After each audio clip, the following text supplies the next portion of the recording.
Hello everyone, मैं आपका maths teacher.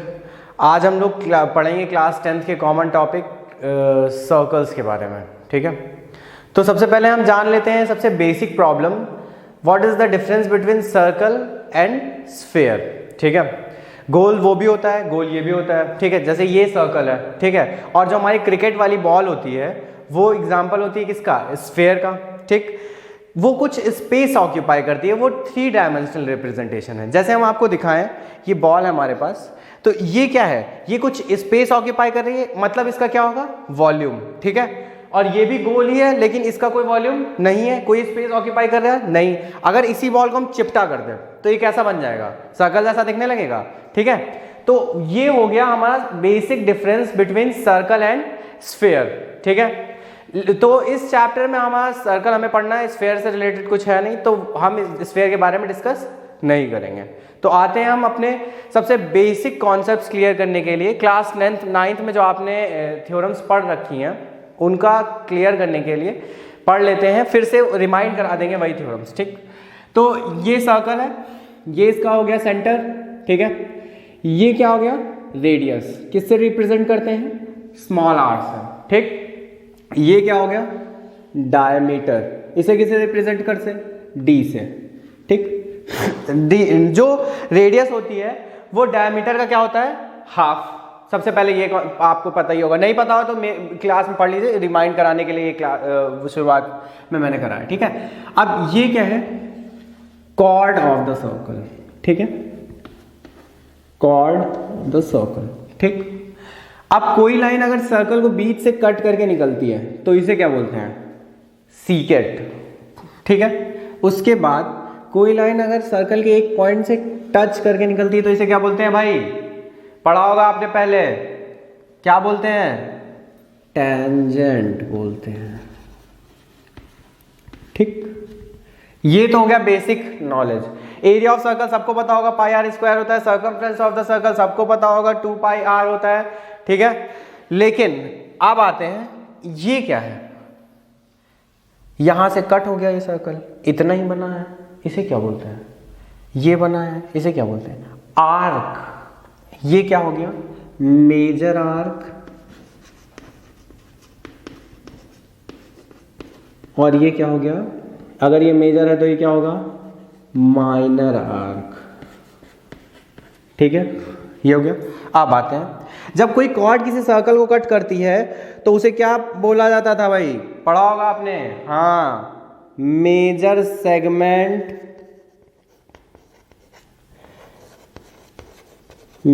और छोटे वाले को क्या बोलेंगे, minor segment.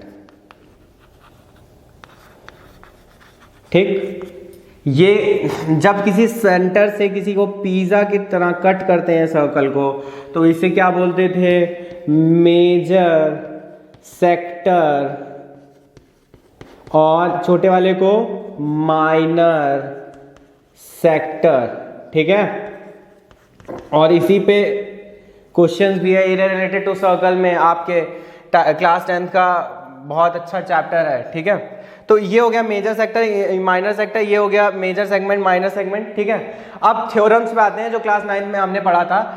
Equal chords subtend the equal angle on the centre of the circle, या equal angle subtend the equal chords on the circle. ठीक है, फिर हमने पढ़ा था एक ही सेगमेंट में बने हुए सारे एंगल्स इक्वल होते हैं, x, ये भी x, अगर यहां से बना देंगे तो ये भी x। ठीक है, तो ये सारे एंगल्स इक्वल होते हैं। फिर उसके बाद नेक्स्ट हमने थ्योरम पढ़ी थी कि सेंटर पे बना हुआ एंगल हमेशा सर्कल पे बने हुए एंगल का डबल होता है। अगर ये 40 डिग्री है तो ये 80 डिग्री हो जाएगा, या इसी का उल्टा कर दें तो सेंटर पे बना, वो सर्कल पे बना हुआ एंगल सेंटर पे बने हुए एंगल का हाफ होता है। ठीक, सेमी सर्कल में बना हुआ एंगल हमेशा राइट एंगल होता है। क्यों राइट एंगल होता है, क्योंकि यहाँ पे ये 180 डिग्री बना रहा है तो यहाँ पे 90 ही डिग्री बनाएगा।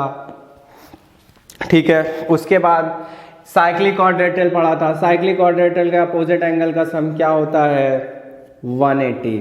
ठीक है, इतना याद आ गया। अब ये रिवीजन के लिए सिर्फ मैंने बताया था, इसके आगे चलेगी आपकी सर्कल्स की बेसिक थ्योरम्स। ठीक है, नोट कर लीजिए। ये था बेसिक कॉन्सेप्ट क्लास 9th का जो हमने अभी क्लियर किया इससे पहले। अब हम आते हैं क्लास 10th के थ्योरम्स के ऊपर, ठीक है। पहली थ्योरम क्या है? थ्योरम है कि कोई टेंजेंट है अगर सर्कल का, ठीक है, तो सर्कल के सेंटर से उस पर जो भी पॉइंट टच होगा, जो सर्कल के सेंटर से रेडियस से ये पॉइंट टच करेगा, ये हमेशा परपेंडिकुलर होगा, ठीक है। ये इसके हमेशा परपेंडिकुलर होगा। ये पॉइंट अगर O है, ये A और ये B है, तो angle OAB is equal to, ये मान लीजिए C है, angle OAC is equal to 90 degree. ये हो गया थ्योरम नंबर 1, ठीक। नेक्स्ट थ्योरम क्या है? किसी सर्कल के एक्सटर्नल पॉइंट, किसी भी एक पॉइंट P मान लीजिए, उस पॉइंट को किसी भी सर्कल के एक्सटर्नल पॉइंट P से सर्कल पे सिर्फ मैक्सिमम 2 टेंजेंट बनाए जा सकते हैं, ठीक है। ये टेंजेंट 1 और ये टेंजेंट नंबर 2, ठीक। क्या है? इस पॉइंट को मान लीजिए A ले लें, इसे B ले लें, तो हमें प्रूव ये करना है थ्योरम नंबर 2 में कि PA is equal to PB, ठीक। अब हमने पहले ही बता दिया था कि टेंजेंट पे अगर सर्कल के सेंटर से कोई पॉइंट टच कराते हैं तो ये हमेशा परपेंडिकुलर होता है, तो ये राइट एंगल हो जाएगा, ये भी राइट एंगल हो जाएगा, ठीक है। अब हम कंस्ट्रक्ट कर लेते हैं एक लाइन OP, क्योंकि हमें प्रूव करना है, ठीक। हमें प्रूव करना है PA is equal to PB, ठीक है। तो 2 ट्रायंगल दिख रहे हैं। सबसे इजी वे क्या होता है प्रूव करने का कि हम उसे कॉन्ग्रुएंट प्रूव कर देंगे, ठीक है। हमें क्या क्या दिख रहा है इन ट्रायंगल? सबसे पहले ट्रायंगल देख लेते हैं किन किन को कॉन्ग्रुएंट प्रूव करना है। PAO एंड ट्रायंगल PBO, ठीक है। क्या क्या इक्वल है? Angle A is equal to angle B, दोनों राइट एंगल हैं, एक एंगल मिल गया हमें। फिर OP is equal to OP, common side है, कॉमन, ठीक है, कॉमन साइड है। फिर OP is equal to OA is equal to OB, ठीक है। ये क्या है? रेडियस ऑफ द सर्कल, ठीक है, रेडियस ऑफ द सर्कल। अब हमें 3 चीजें मिल गई, 2 साइड्स मिल गई हैं, एक एंगल मिल गया है। ये कौन सी प्रॉपर्टी से प्रूव हो जाएगा? एक हाइपोटेनस है, एक साइड है, एक राइट एंगल है। हाँ भाई, triangle PAO is congruent to triangle PBO by which RHS, right angle, hypotenuse और side, ठीक है। तो अगर ये RHS से congruent प्रूव हो गया तो हम ये लिख सकते हैं PA is equal to PB, लिख सकते हैं, ठीक है। आपकी बुक में सिर्फ यही 2 थ्योरम CBSE में दे रखी हैं, CPCT, ठीक है। सिर्फ ये 2 थ्योरम दे रखी हैं। थर्ड थ्योरम वो है angle in the alternate segment, ठीक है, थ्योरम नंबर 3, ठीक है। थ्योरम नंबर 2 ये थी। बहुत इजी थ्योरम्स हैं सर्कल्स की, ठीक है। थ्योरम नंबर 3 क्या है कि alternate angle in the alternate segment are equal. कैसे? जैसे ये एंगल इस एंगल के इक्वल होगा और ये वाला एंगल इस वाले एंगल के इक्वल होगा। मान लीजिए अगर ये एंगल x है तो ये भी x हो जाएगा, अगर ये एंगल y है तो ये भी एंगल y हो जाएगा, ठीक। कैसे होगा बताते हैं। देखिए, अगर मान लीजिए ये A है, ये B है, ये पॉइंट C है, ये D और ये E, ठीक। तो angle BAC is equal to angle BCE, ठीक है। और दूसरा एंगल कौन सा इक्वल होगा? Angle ABC is equal to angle ACD।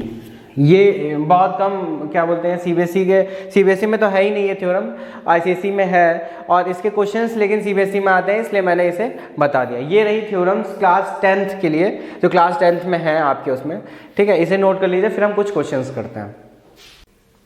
तो हम कुछ क्वेश्चंस देख लेते हैं इस सर्कल से रिलेटेड, ठीक है। जैसे पहला क्वेश्चन ये है कि बड़े दो कॉन्सेंट्रिक सर्कल्स हैं, बड़े सर्कल का रेडियस R5 दिया है 5 सेंटीमीटर और छोटे सर्कल का दिया है 3 सेंटीमीटर। आपसे पूछा है length of the chord AB, ठीक है।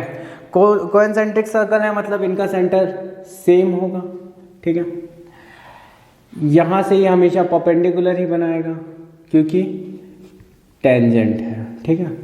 और यहाँ से ये दूसरी साइड, ये O हो गया, ये B हो गया, ये B हो गया, ये हो गया, ये C हो गया, ठीक है। अब बड़े वाले की रेडियस कितनी है 5 सेंटीमीटर, मतलब OB इज इक्वल टू कितना हो गया 5 सेंटीमीटर, ठीक। छोटे वाले की रेडियस कितनी दी है 3 सेंटीमीटर, मतलब OC इज इक्वल टू क्या हो गया 3 सेंटीमीटर, ठीक है। ये एक राइट एंगल ट्रायंगल बन रहा है, तो राइट एंगल ट्रायंगल में पाइथागोरस थ्योरम लगा सकते हैं। OB square is equal to क्या लिख सकते हैं OC का स्क्वायर प्लस CB का स्क्वायर, ठीक है। OB की वैल्यू कितनी है 5 का square is equal to OC की वैल्यू कितनी है 3 का स्क्वायर प्लस CB का स्क्वायर, ठीक। ये हो जाएगा 25, इधर 9 प्लस CB का स्क्वायर, तो यहाँ से निकाल लेंगे 25 minus 9 is equal to CB का स्क्वायर और ये हो जाएगा 16 is equal to CB square, ठीक है। CB की वैल्यू कितनी आ जाएगी यहाँ से 4, ठीक है। इसका स्क्वायर रूट कर देंगे तो CB की वैल्यू अगर 4 हो गई तो AB की वैल्यू क्या हो जाएगी भाई, इसी का जस्ट डबल हो जाएगा, AB 8 सेंटीमीटर। कैसे कि 9th क्लास में एक थ्योरम है कि सेंटर से कॉर्ड पे कोई भी अगर परपेंडिकुलर लाइन है तो वो कॉर्ड को इक्वली बाइसेक्ट करती है। ये हो गया क्वेश्चन नंबर 1, ठीक। अब आते हैं क्वेश्चन नंबर 2 पे, ठीक। क्वेश्चन नंबर 2 में क्या किया मैंने, PQ is equal to 8 centimetre, ये PQ कॉर्ड है, 8 सेंटीमीटर कॉर्ड है इसकी, और रेडियस दे रखी है PO की वैल्यू 5। आपसे क्या पूछा है TP पूछा है, TP हम लेट कर लेते हैं TP इज X, ठीक है। और ये राइट एंगल हो गए क्योंकि टेंजेंट पे सेंटर से बना हुआ जो रेडियस है वो हमेशा परपेंडिकुलर होता है। अब इन ट्रायंगल और इसे लेट कर लेते हैं Y TR को,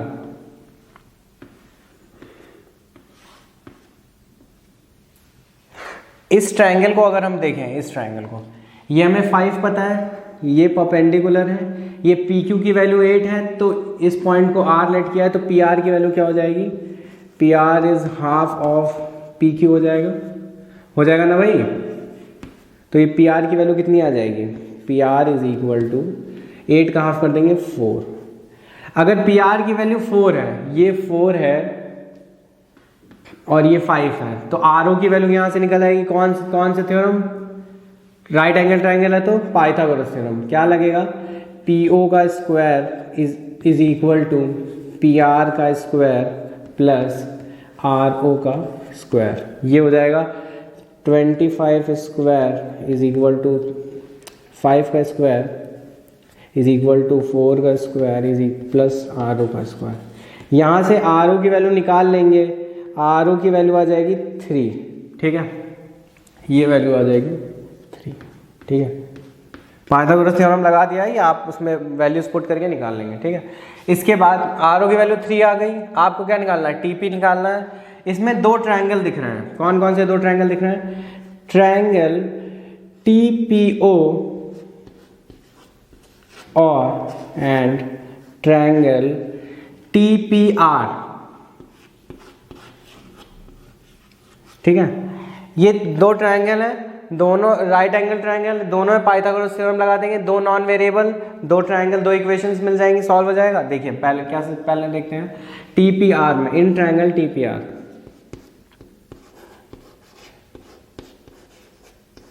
ठीक है। इन ट्रायंगल TPR में देखिए हाइपोटेनस क्या है, TP है, मतलब x square is equal to base कितना है y का स्क्वायर प्लस परपेंडिकुलर कितना है 4 का स्क्वायर,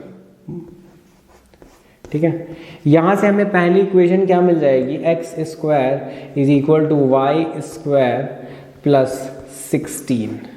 ये एक्स वाई में पहली इक्वेशन मिल गई, ठीक है। अब आते हैं, ठीक है, अब आते हैं दूसरे ट्रायंगल में। इन ट्रायंगल TPO में, TPO में आते हैं, क्या होगा, ये राइट एंगल ट्रायंगल है। राइट एंगल के सामने वाली साइड हमेशा क्या होती है, परपेंडिकुलर, वो हाइपोटेनस होती है। राइट एंगल के सामने वाली साइड हाइपोटेनस होती है, मतलब TO क्या हो जाएगा, हाइपोटेनस हो जाएगा। TO का स्क्वायर इज इक्वल टू लिख सकते हैं TP का स्क्वायर प्लस PO का स्क्वायर, लिख सकते हैं भाई। हाँ, तो TO का स्क्वायर, यहाँ से TO की वैल्यू ले लेंगे। TO क्या है, y प्लस 3 है, y प्लस 3 का square plus is equal to TP की वैल्यू क्या है, x लेट किया था, x का स्क्वायर प्लस PO की वैल्यू कितनी है, 5 का स्क्वायर। ये इक्वेशन नंबर बन गई 2। अब इक्वेशन नंबर 1 से एक्स स्क्वायर की वैल्यू हम इक्वेशन नंबर 2 में पुट करेंगे। Putting the value of x in equation 2, ठीक है। इक्वेशन 2 में पुट करेंगे, इसका a प्लस बी का होल स्क्वायर ओपन कर देंगे, वाई स्क्वायर प्लस 3 का स्क्वायर प्लस 2ab होगा, 2 इंटू वाई इंटू 3, ठीक है, is equal to x square की वैल्यू यहाँ से पुट करेंगे तो क्या हो जाएगा, y square plus 16, y square plus 16 plus 25, ये हो जाएगा, ठीक है। उसके बाद इसे सॉल्व कर लेंगे, हो जाएगा y square plus 9 plus 6y is equal to y square plus 16 plus 25, ठीक है। वाई स्क्वायर को भेज देंगे उधर और 9 को भेज देंगे इस साइड, तो y square minus y square plus 6y is equal to 25 plus 16 कितना हो जाएगा, 41 माइनस 9, ठीक है। ये हो जाएगा वाई स्क्वायर से y square cancel, 6y is equal to 32, ठीक है। 41 माइनस 9 कितना हो जाएगा, 32 होगा। अब y इज इक्वल टू आ जाएगा 32/6, कैंसिल कर देंगे तो ये हो जाएगा 16/3। ये आ गई y की वैल्यू। इसको हम x पहली इक्वेशन में रख लेंगे, x की वैल्यू आ जाएगी, ठीक है। तो y की वैल्यू पुट कर देंगे यहाँ पे तो x की वैल्यू आ जाएगी, कैसे, x square is equal to y square plus 16, ये था। X square is equal to 16/3 का स्क्वायर प्लस 16, ठीक है। यहाँ से हम 16 क्या ले लेंगे, कॉमन, 16 कॉमन ले लेंगे, अंदर बचेगा 16/9 प्लस 1, ठीक है। X square is equal to 16 bracket में 9 एलसीएम आ जाएगा, यहाँ हो जाएगा 16 plus 9, x square is equal to 16 into 25/9। Square उधर भेज देंगे, स्क्वायर रूट कैंसिल हो जाएगा उसका, तो क्या हो जाएगा, x is equal to square root of 16 into 25/9। 25 16 सा होता है 200, 400 रूट 400/9 और इसकी वैल्यू आ जाएगी 20/3। यही वैल्यू होगी किसकी, TP की। हो गया, ये TP की वैल्यू है finally. TP is equal to 20/3, क्योंकि हमने इसी को x लेट किया था। नोट कर लीजिए इसे, फिर नेक्स्ट क्वेश्चन करते हैं, ठीक है। तो नेक्स्ट क्वेश्चन ये है, इसमें देखिए आपको TA एक टेंजेंट पता है TA, और आपको क्या निकालना है, TPQ ट्रायंगल का पेरीमीटर निकालना है, ठीक है। TA is equal to 12 given है, तो हम क्या ये लिख सकते हैं, TB is equal to also 12। क्यों? क्योंकि हमने थ्योरम नंबर 2 में पढ़ा है कि एक पॉइंट से एक सर्कल पे मैक्सिमम 2 ही टेंजेंट बनाए जा सकते हैं और दोनों टेंजेंट इक्वल होंगे। ठीक है, आगे टीपी की वैल्यू 12 हो गई है। अब पी क्यू के बीच में ये जो पॉइंट है, जो टेंजेंट बन रहा है, इसको हम क्या के नाम दे सकते हैं, और क्या ये लिख सकते हैं पी के इज इक्वल टू क्यू के। ठीक है, क्या ये P एक पॉइंट ऐसा नहीं है जो सर्कल के बाहर है और 2 टेंजेंट बना रहा है? ये भी 2 टेंजेंट बना रहा है, PK और PA। ठीक है, तो क्या हो जाएगा, PA is equal to PK। ठीक है, उसी तरह Q पॉइंट अगर एक्सटर्नल पॉइंट है तो ये भी 2 टेंजेंट बना रहा है इस सर्कल पे। कौन सा? QK is equal to QB। ठीक, अगर हम PA को x लेट कर लें, लेट एस अज्यूम। ठीक है, अगर हम PA को x लेट कर लें तो PA is equal to x। ठीक है, तो PA अगर x है तो क्या क्या x हो जाएगा? PA x है तो PK भी x हो जाएगा, PK भी x हो जाएगा, और PK अगर x है तो QK भी x हो जाएगा और QB भी x हो जाएगा। ये सब इक्वल हो जाएंगे। ठीक है, इन सब की वैल्यू x है। अभी आप ये सोच रहे होंगे x क्यों लेट करना है? देखो, हमें क्या निकालना है? Perimeter of triangle TPQ। ठीक है, TPQ का पेरीमीटर निकालना है। हमें गिवन है TA। अब TP की वैल्यू यहाँ से क्या हो जाएगी? अगर हम यहाँ से देखें तो TP की वैल्यू क्या हो जाएगी? TP इज इक्वल टू, हम लिख सकते हैं 12 माइनस x लिख सकते हैं। TP की वैल्यू वो x लेट कर लिया है। दूसरा, हम क्या और क्या लिख सकते हैं? TQ की वैल्यू क्या आ सकती है यहाँ से? TQ इज इक्वल टू आ जाएगा 12 माइनस x। क्यों? क्योंकि QB की वैल्यू भी x हो गई है। ठीक है, आगे तो हमें निकालना क्या है? Perimeter of TPQ। किसी ट्रायंगल का पेरीमीटर क्या होता है? उसकी सारी साइड्स का सम। TPQ का सम क्या हो जाएगा? TP plus TQ plus PQ। और क्या हम PQ को पेरीमीटर, ठीक है, क्या हम PQ को क्या लिख सकते हैं? PK प्लस QK लिख सकते हैं। तो TP plus TQ plus PQ को क्या लिख सकते हैं? PK plus QK। ठीक, अब TP की वैल्यू हमने कहाँ से क्या निकाली? 12 minus x, 12 minus x plus TQ की वैल्यू 12 माइनस एक्स, PK की वैल्यू कितनी है? x, और QK की वैल्यू x से x कैंसिल, इस x से ये वाला x कैंसिल। इसका पेरीमीटर कितना आ गया? 24 सेंटीमीटर, अगर ये सेंटीमीटर में गिवन है। ठीक है, तो पेरीमीटर हमारा कितना आ गया? Perimeter of triangle TPQ। ठीक है, ये हो गया, नोट कर लीजिए। इसके बाद क्वेश्चन नंबर 4 पे आते हैं। ठीक है, यहाँ तक तो हो गया। अब क्वेश्चन नंबर 4 जो है, अच्छा क्वेश्चन है, बढ़िया क्वेश्चन है। ठीक है, इसमें क्या गिवन है आपको? CD की वैल्यू गिवन है और DB की वैल्यू गिवन है। ठीक है, दोनों सेंटीमीटर में है। आपसे पूछा क्या है? AB और AC पूछा है। ठीक, ये सर्कमस्क्राइबिंग मतलब ट्रायंगल के अंदर सर्कल बन रहा है। ठीक, अब अगर CD की वैल्यू 6 है तो इसको दे दे नाम E और F। अगर CD की वैल्यू 6 है तो CD is equal to CE हो जाएगा। दोनों टेंजेंट है, एक्सटर्नल पॉइंट से बना रहे हैं, दोनों टेंजेंट इक्वल होते हैं, तो CE की वैल्यू भी कितनी हो जाएगी? 6। इसी तरह DB की वैल्यू अगर 8 है तो FB की वैल्यू क्या हो जाएगी? DB is equal to FB is equal to 8 centimetre. हमें क्या क्या मिल गया? ये भी 6 मिल गया, ये भी 6 मिल गया, और आपको गिवन है radius of this circle 4 centimetre. 4 centimetre given है। ये NCERT का बहुत अच्छा क्वेश्चन है। ठीक है, ध्यान से देखिए।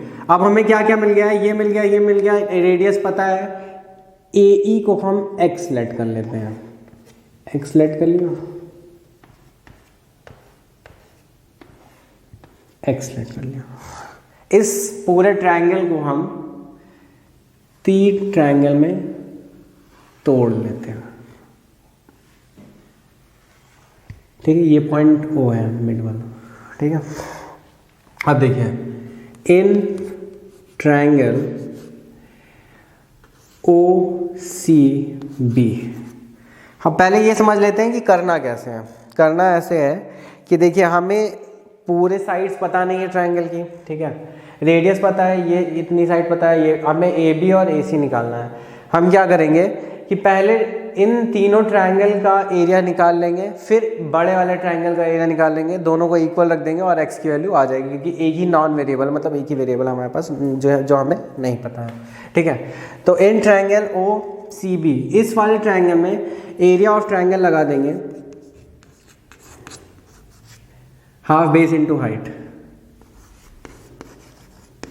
Half base into height. तो इसमें हाफ बेस इंटू हाइट लगाएंगे तो भैया इसका बेस कितना है 6 + 8 14 प्लस हाइट कितनी है 4। यहाँ से इसकी वैल्यू आ जाएगी, एरिया आ जाएगा 14 × 28 सेंटीमीटर स्क्वायर, ठीक है। In triangle A O B, in triangle A O B, इसमें भी हाफ बेस इंटू हाइट हो जाएगा, हाफ बेस, बेस इसके लिए क्या होगा x + 8 और हाइट कितनी वही 4।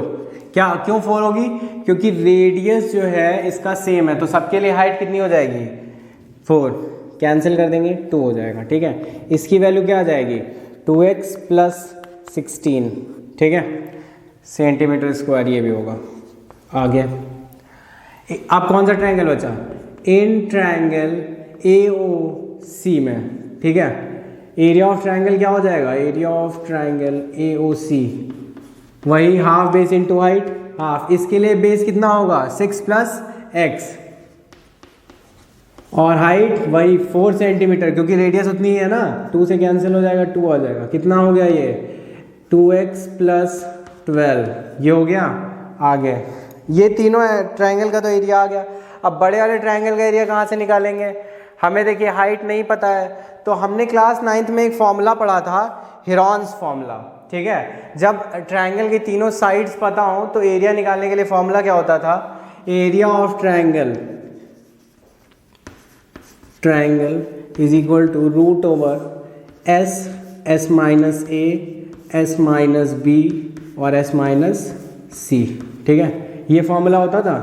इसमें s क्या है, सेमी पैरामीटर, हाँ भाई, तो s इज इक्वल टू क्या हो जाएगा a + b + c / 2, a b c क्या है, साइड्स ऑफ द ट्रायंगल। अब सबकी साइड्स की वैल्यू रख दो, मान लीजिए a की वैल्यू क्या है 6 + 8 14 प्लस b की वैल्यू कितनी है x + 8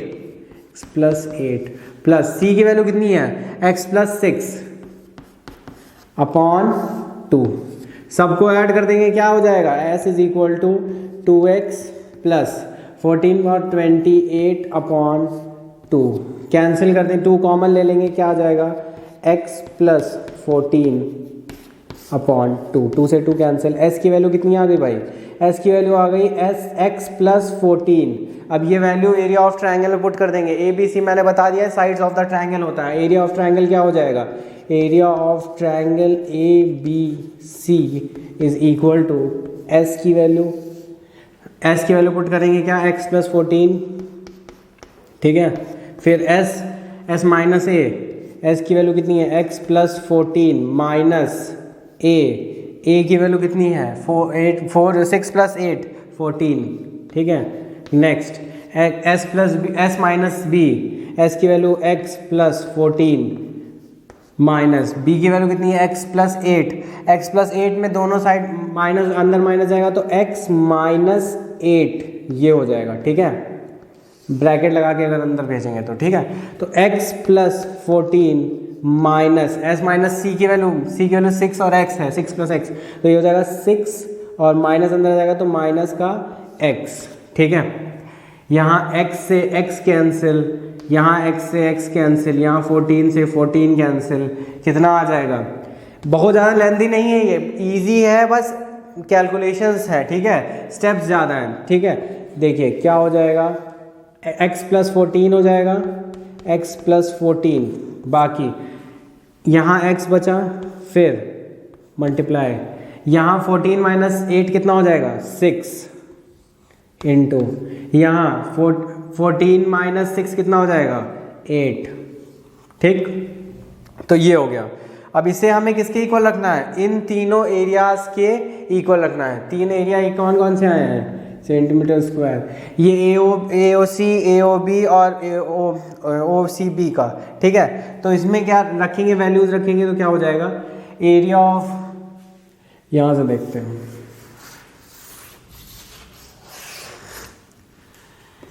area of triangle ABC is equal to area of triangle AOB plus area of triangle AOC plus area of triangle OCB, ठीक है। Area of triangle ABC is equal to area of triangle AOB and area of triangle AOC plus area of triangle OCB, ठीक है।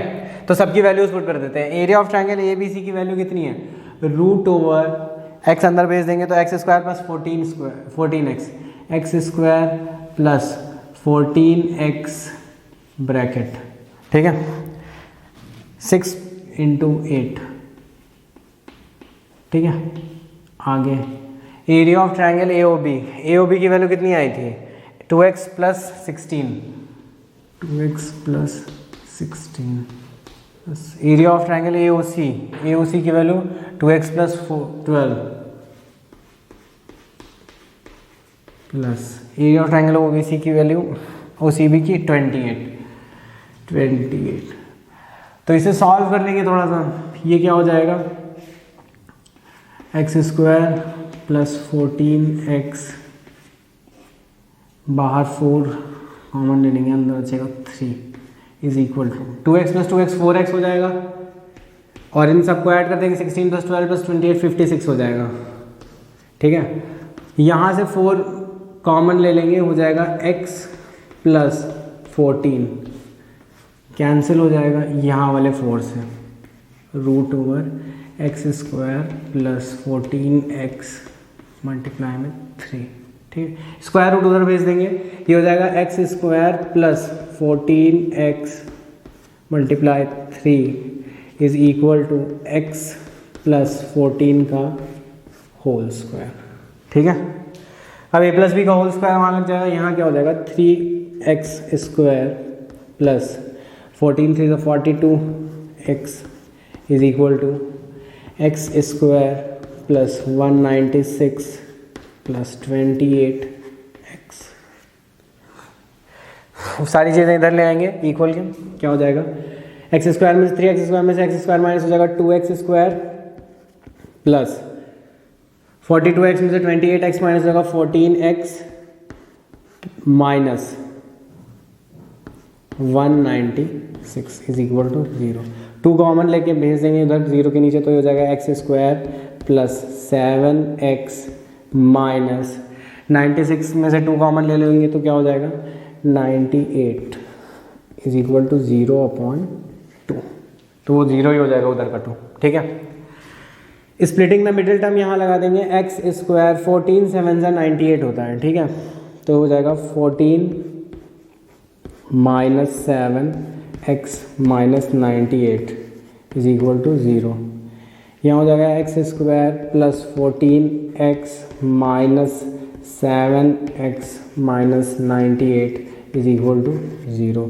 यहाँ x common ले लेंगे, x + 14 और यहाँ minus का 7 कॉमन ले लेंगे, ये हो जाएगा x + 14, ठीक है। यहाँ से x की 2 वैल्यूज़ आ जाएंगी, क्या क्या आएंगी भाई, x + 14 और x - 7।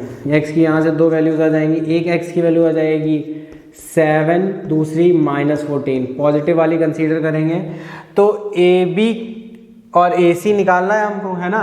x की वैल्यू 7 हो गई है, तो ए बी की वैल्यू कितनी हो जाएगी, A B is equal to हो जाएगा 7 + 8, ये कितना हो गया 15 सेंटीमीटर, और ए सी इज इक्वल टू हो जाएगा 7 + 6, ये कितना हो जाएगा भाई 13 सेंटीमीटर। ठीक है, नोट कर लीजिए।